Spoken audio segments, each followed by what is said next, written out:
கர்ப்பப்பை உனக்கு எதுக்கு? உங்க அம்மா ஈவேராவை பெத்த அம்மா அதை செஞ்சிருந்தாங்கன்னா இந்நேரம் இந்த ஈவேரா தலைவலி எங்களுக்கு இருந்திருக்காங்க. நீங்க ஈவேராங்க அம்மா கர்ப்பப்பை எடுத்திருந்தா உங்க அண்ணனான சீமான் இன்னைக்கு தேவடியா பையங்கிற பேரோடு வாழ்ந்துட்டு இருந்திருப்பான். சீமானுக்கு தேவடியா பையங்கிற பட்டம் வராம இந்த மண்ணில் தடுத்தது நீங்க சொல்லக்கூடிய ஈவேராங்களுடைய அம்மா. அந்த அம்மா கர்ப்பப்பை எடுத்திருந்தா சீமானுங்கிறவங்க மட்டும் கிடையாது, உங்க கட்சியில் இருக்கக்கூடிய அத்தனை பேரும் இன்னைக்கு தேவடியா பசங்களா தான் இருந்திருப்பீங்க.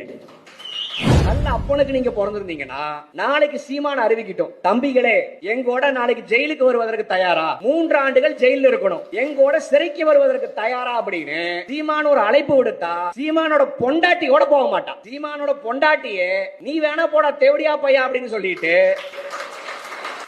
நான் என்ன மைத்துக்கடா போகணும் அப்படின்னு செருப்பு புய்ய போய் அடிச்சு துரத்துவான். நான் சொன்ன இந்த தேவடியா பையங்கிற இந்த வார்த்தையும் அத்தியாயம் 8 ஸ்லோகம் 415 பாப்பானுக்கு கழி விடக்கூடிய, பாப்பானுக்கு எச்ச வேலை செய்யக்கூடிய இன துரோகிகளுக்கு